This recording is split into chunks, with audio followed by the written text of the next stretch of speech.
नमस्कार दोस्तों, आप सभी का स्वागत है एक नए वीडियो में। दोस्तों, आज का वीडियो आप सभी के लिए बहुत ही ज़्यादा इंपॉर्टेंट होने वाला है, क्योंकि आज के वीडियो में मैं क्लास 10th विज्ञान से 40 ऐसे प्रश्न लेकर आया हूं जो कि परीक्षा में आपको यहां से 10 प्रश्न देखने को मिल सकते हैं। दोस्तों, 40 क्वेश्चन में 10 क्वेश्चन आपको 100% देखने को यहां से जरूर मिलेंगे, क्योंकि ये पूरी किताब से 40 MCQ बनाए गए हैं और ये परीक्षा में रिपीटेड क्वेश्चन है, मतलब ये परीक्षा में बार बार पूछे जा रहे हैं। जैसा कि आज 25 फरवरी को आर्ट के जब मैंने कल वीडियो बनाया था तो उसमें बताया था कि एक क्लास से मैं 10 क्वेश्चन फंसाऊंगा, लेकिन उसमें से 12 या 13 क्वेश्चन एक क्लास से फंसे हैं। तो दोस्तों, क्या है कि ये जो वीडियो मैंने बनाया है वो बहुत ही ज़्यादा महत्वपूर्ण है और 40 क्वेश्चन में फिर से बता रहा हूँ, 10 क्वेश्चन आपको यहाँ से जरूर मिलेंगे। वीडियो पसंद आए तो वीडियो को लाइक करना है, आपको चैनल पर नहीं है तो चैनल को जरूर सब्सक्राइब करना है और आपको सिर्फ यहाँ से जाना है, मतलब 27 फरवरी को जाना है और ओमार सीट पर टिक कर देना है, क्योंकि सही बता रहे हैं ये 10 क्वेश्चन आपको जरूर मिलेंगे। अगर आपको डाउट हो तो जब आप पेपर देकर आना फिर मैच कर लेना। चलिए हम वीडियो को स्टार्ट कर देते हैं। सबसे पहला प्रश्न है दोस्तों, इंपॉर्टेंट प्रश्न है।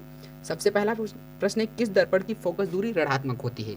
तो मैं आपको बता दूं कि फोकस दूरी ऋणात्मक हमेशा अवतल दर्पण में ली जाती है। ध्यान रखना, अवतल दर्पण में क्या ली जाती है? फोकस दूरी ऋणात्मक ली जाती है। ये आपको न्यूमेरिकल जब करेंगे तब भी आपको क्या होती है? सहायता मिलती है, जब आपको ये पता होगा। और उत्तल दर्पण में क्या ली जाती है? प्लस में ली जाती है। क्यों ली जाती है? क्योंकि इसमें जो प्रतिबिंब होता है पीछे बनता है। दोस्तों, कहाँ बनता है? पीछे बनता है, लेकिन अवतल दर्पण में कहाँ बनता है? आगे बनता है।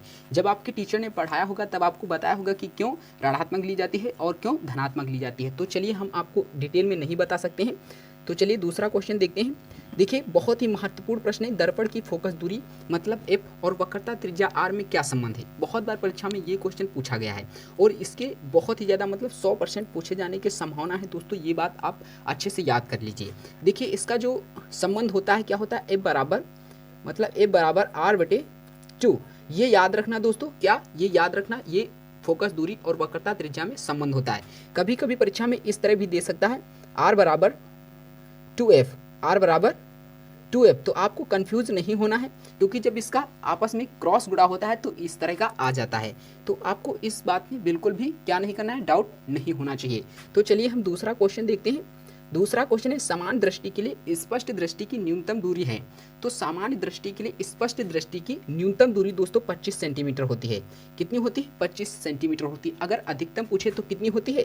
अनंत होती है। दोस्तों, याद रखना, अनंत होती है।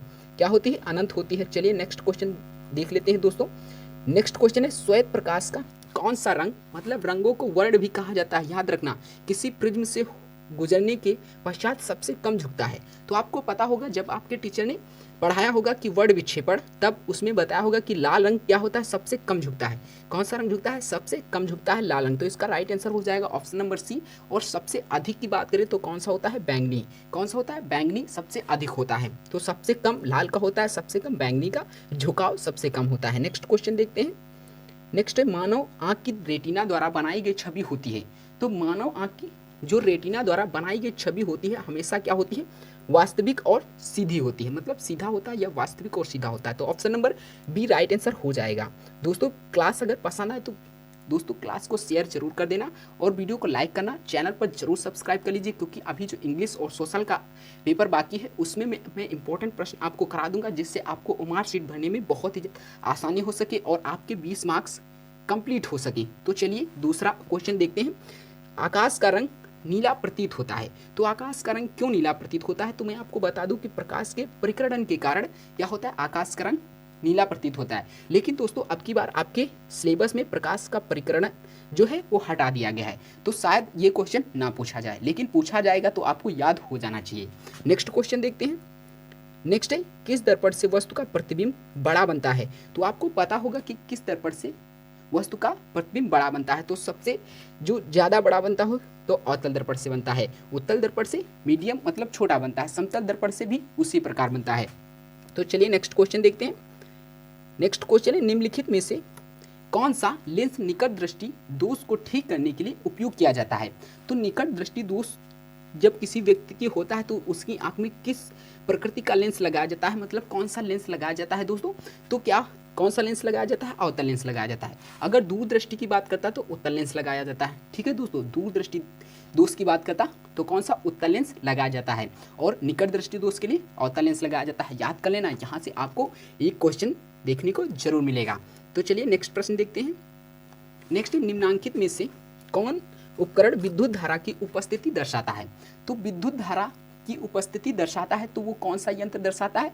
गैल्वेनोमीटर दिखाता है, यानी कि option number A right answer हो जाएगा। नेक्स्ट क्वेश्चन देखते हैं। नेक्स्ट है दाएं हाथ के अंगूठे के नियम को किसने प्रतिपादित किया था? दोस्तों इस क्वेश्चन में बहुत सारे बच्चे क्या होंगे, कंफ्यूज होंगे, क्योंकि उन्होंने पढ़ा है फ्लेमिंग के दाएं हाथ का नियम और बाएं हाथ के नियम, लेकिन दाएं हाथ के अंगूठे के नियम को किसने प्रतिपादित किया? तो वो मैक्सवेल ने प्रतिपादित किया था। किन्होंने प्रतिपादित किया था? मैक्सवेल ने प्रतिपादित किया था, यानी कि option number D right answer हो जाएगा। नेक्स्ट प्रश्न देखते हैं। नेक्स्ट विभवांतर का एसआई मात्रक होता है, तो विभवांतर का जो एसआई मात्रक होता है दोस्तों वो वोल्ट होता है। क्या होता है? वोल्ट होता है। और विभव का भी क्या होता है? वोल्ट होता है, याद रखना एसआई मात्रक।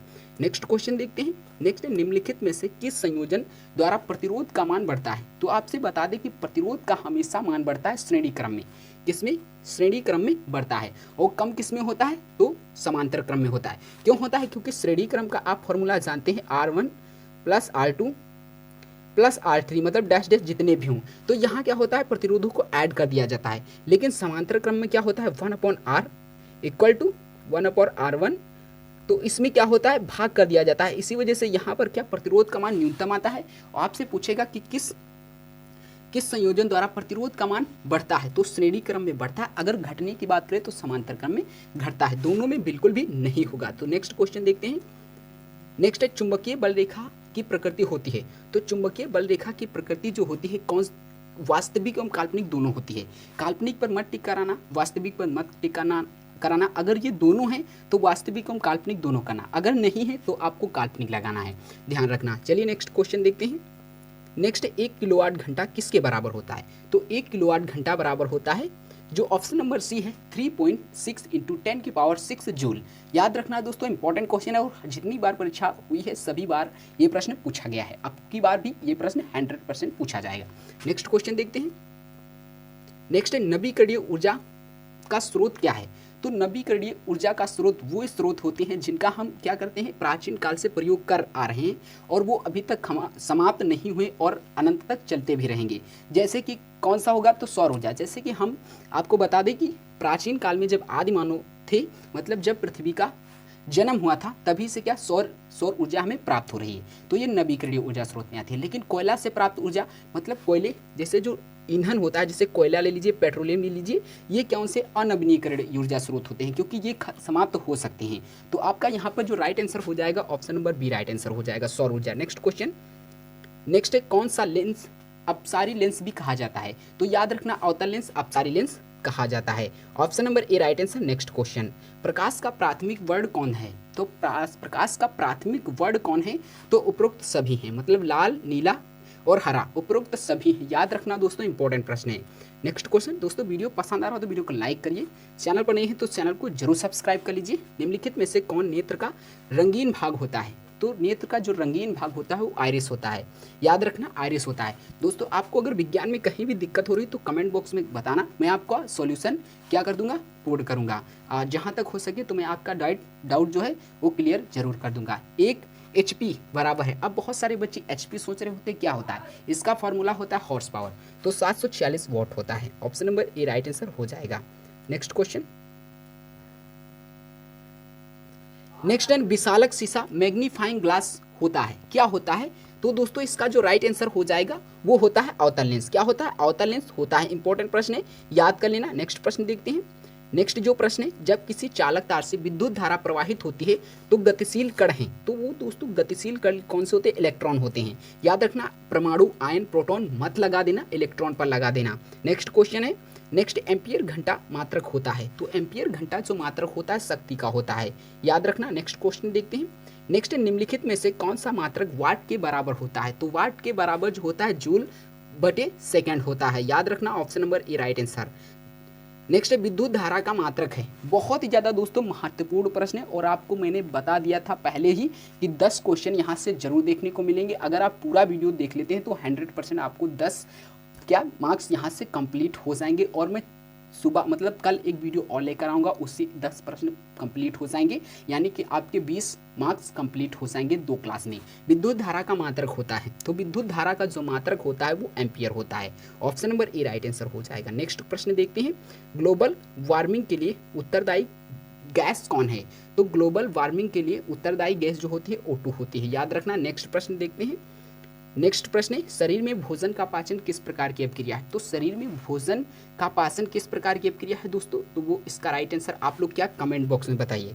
कमेंट बॉक्स में दोस्तों इस प्रश्न का अगर आप उत्तर दे देते हैं तो आप पर मैं क्या करूँगा, लाइक करूँगा आपकी कमेंट पर, वरना अगर आप गलत बताते हैं तो मैं आपका सही उत्तर जरूर बताऊंगा, लेकिन आप लोग क्या करना, इस प्रश्न का उत्तर जरूर बताना। तो चलिए नेक्स्ट प्रश्न देखते हैं। नेक्स्ट है, कली चूना पर जब जल डाला जाता है तब अपक्रिया होती है। तो कौन सी अपक्रिया होती है? ऊष्माक्षेपी अपक्रिया होती है, उसमें ऊष्मा निकलती है, और जिस अपक्रिया में ऊष्मा निकलती है ऊष्माक्षेपी अपक्रिया कहलाती है। जिस अभिक्रिया में ऊष्मा अवशोषित होती है उससे ऊष्मा शोषी अपक्रिया कहते हैं, याद रखना दोस्तों। नेक्स्ट क्वेश्चन है, निम्नांकित में कौन सबसे अधिक अपक्रियाशील है? तो सबसे अधिक अपक्रियाशील जो है वो कॉपर है, क्योंकि कॉपर जब सक्रियता श्रेणी में मरकरी, सिल्वर और सोना क्या होते हैं, कॉपर के नीचे होते हैं, और जो सारणी में क्या होता है कि जो नीचे होते हैं वो कम अपक्रियाशील होते हैं, और जो हाइड्रोजन के ऊपर होते हैं तो अधिक अपक्रियाशील होते हैं। सक्रियता श्रेणी की दोस्तों बात कर रहे हैं, तो कॉपर की ये तीनों तत्व कौन से नीचे हैं, तो ये क्या होंगे, कम अपक्रियाशील होंगे कॉपर की अपेक्षा। तो चलिए नेक्स्ट क्वेश्चन देखते हैं। नेक्स्ट है, चूना जल का रासायनिक सूत्र है। तो चूना जल का रासायनिक सूत्र होता है CaOH2O, कैल्शियम हाइड्रोक्साइड। याद रखना दोस्तों, इसे शुष्क बुझा चूना भी कहा जाता है और इसे बुझा चूना कहा जाता है। ये कैल्शियम क्लोराइड होता है, और कैल्शियम इसे क्या कहते हैं, विरंजक चूड़ भी कहा जाता है। याद रखना, विरंजक चूड़ का आपसे फॉर्मूला भी दे सकता है और कहेगा इसमें कौन सा विरंजक चूड़ का फॉर्मूला है, तो याद रखना CaOCl2 होता है। नेक्स्ट क्वेश्चन, नेक्स्ट है, कोई विलयन लाल लिटमस को नीला कर देता है उसका pH मान होगा। तो लाल लिटमस पेपर को नीला कर देता है वो कौन सा होता है, क्षार होता है। तो देखिए यहाँ पर जो ऑप्शन नंबर C दिया है वो क्या होगा, गलत होगा, क्योंकि ये तो अम्ल है, क्योंकि 7 से कम जो होता है वो 7 से जिसका pH मान कम होता है वो अम्ल होता है, जिसका ऊपर होता है मतलब 7 से अधिक होता है कौन होता है, क्षार होता है। तो 11 और 10 ये दोनों राइट आंसर हो जाएंगे, मतलब ऑप्शन A और B दोनों सही हो जाएंगे। अगर दोस्तों 7 होगा तो क्या होगा, उदासीन होगा। जैसे जल का pH मान कितना होता है, 7 होता है, तो ये एक उदासीन होता है, याद रखना दोस्तों। नेक्स्ट प्रश्न देखते हैं। नेक्स्ट है, एल्काइन में कार्बन के बीच कितने सहसंयोजक बंध होते हैं? तो दोस्तों एल्काइन के बीच में कितने होते हैं, 3 होते हैं। याद रखना, एल्काइन के बीच में 3 होते हैं। अगर एल्कीन की बात करें तो 2 होते हैं, और अगर एल्केन की बात करें तो 1 होते हैं। याद रखना, जैसे कि मैं आपको बता दूं, ये कौन सा होगा, एल्कीन होगा। यहाँ पर हाइड्रोजन, ये सब कहीं हाइड्रोजन जुड़े हुए हैं। और अगर बात करें ये कौन सा होगा, एल्कीन होगा, और ये क्या होगा, एल्काइन होगा। तो यहाँ पर क्या, एल्काइन में 3 आबंध जुड़े हुए हैं। एल्कीन की पूछता तो 2, एल्केन की पूछता तो 1 होता। तो इसका जो राइट आंसर हो जाएगा 3 हो जाएगा। नेक्स्ट प्रश्न, नेक्स्ट है, ग्लूकोज का आणविक सूत्र क्या है? तो ग्लूकोज का आणविक सूत्र होता है C6H12O6। याद रखना दोस्तों, और ये क्या होता है, ये एसिटिक अम्ल का फॉर्मूला होता है, और इसका आप लोग कमेंट बॉक्स में बताइए, कमेंट बॉक्स में बताइए इसका क्या होता है, जरूर बताना कमेंट बॉक्स में। मैं आपको अगर नहीं बता पाते हैं तो मैं आपको जरूर बताऊंगा कमेंट बॉक्स में, लेकिन आप कमेंट करना बिल्कुल भी मत भूलना, और क्लास कैसी लगी ये भी कमेंट में जरूर बताना। नेक्स्ट प्रश्न है, उच्च वसीय अम्लों के सोडियम लवण कहलाते हैं? तो उच्च वसीय अम्लों के सोडियम लवण कहलाते हैं साबुन कहलाते हैं। क्या कहलाते हैं, साबुन कहलाते हैं। दोस्तों मैं आपको परीक्षा की दृष्टि से एक चीज़ बता दे रहा हूँ कि मिसेल जरूर याद कर लेना, क्योंकि परीक्षा में ये पूछी जा सकती है और पूछे जाने की संभावना भी बहुत ज़्यादा। मिसेल पूछ लीजिए, मतलब मिसेल क्या है ये, और मिसेल के आधार पर साबुन मतलब कपड़े की सफाईकरण, ये भी जरूर याद कर लेना। नेक्स्ट क्वेश्चन है, CHO अभिक्रियाशील मूलक को कहते हैं? तो CHO किसको कहते हैं, CHO कहते हैं एल्डिहाइड को। याद रखना, OH अगर जुड़ा हो तो क्या कहते हैं, एल्कोहल कहते हैं। कीटोन क्या होता है, COO, ये कीटोन का होता है, और ये क्या होता है, एल्कोहल का होता है। तो इसका जो राइट आंसर हो जाएगा एल्डिहाइड CHO का होता है। नेक्स्ट प्रश्न देखते हैं। और दोस्तों एक और बता दें, COOH ये किसका होता है, ये दोस्तों किसका होता है, ये आप कमेंट बॉक्स में बताइए। नेक्स्ट प्रश्न देखते हैं, आवर्त सारणी के किसी आवर्त में बाएं से दाएं जाने पर तत्वों की परमाणु त्रिज्या क्या होती है, घटती है। याद रखना क्या होती है, घटती है, बढ़ती पर मत लगाना वरना गलत हो जाएगा, घटती है। नेक्स्ट क्वेश्चन, निम्नांकित तत्वों को उनके धातु गुण के अनुसार बढ़ते क्रम में रखिए। तो जैसे लिथियम, ऑक्सीजन और CbF, तो इसका जो बढ़ते क्रम में होगा वो क्या हो जाएगा, लिथियम हो जाएगा, बेरिलियम हो जाएगा, C कॉपर हो जाएगा, ऑक्सीजन हो जाएगा और फ्लोरीन हो जाएगा। तो दोस्तों option number B right answer हो जाएगा। नेक्स्ट प्रश्न देखते हैं, सिलिकॉन क्या है, सिलिकॉन भी हो सकता है, यहाँ पर गलती से मिसप्रिंट हो गया। सिलिकॉन क्या है, तो सिलिकॉन ध्यान रखना उपधातु है, परीक्षा में पूछा जा सकता है सिलिकॉन क्या है, उपधातु है।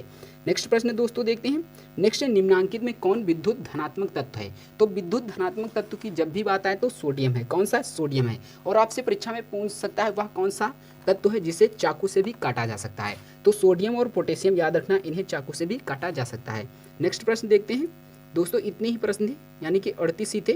मैंने 40 कराने का वादा किया था, लेकिन यहाँ पर 2 प्रश्न शायद मिसप्रिंट हो गए, मतलब गलती से नहीं आए हैं। तो दोस्तों अगर ये वीडियो आप लोगों को पसंद आया तो वीडियो को लाइक करना, चैनल पर नहीं है तो चैनल को जरूर सब्सक्राइब कर लीजिए। तो चलिए मिलते हैं नेक्स्ट वीडियो में, तब तक के लिए खुश रहें, व्यस्त रहें और 27 फरवरी को पेपर में फोड़ के आइए, यानी कि पेपर का पोस्ट मास्टर कर दीजिए दोस्तों। तो चलिए मिलते हैं नेक्स्ट वीडियो में, तब तक के लिए जय हिंद।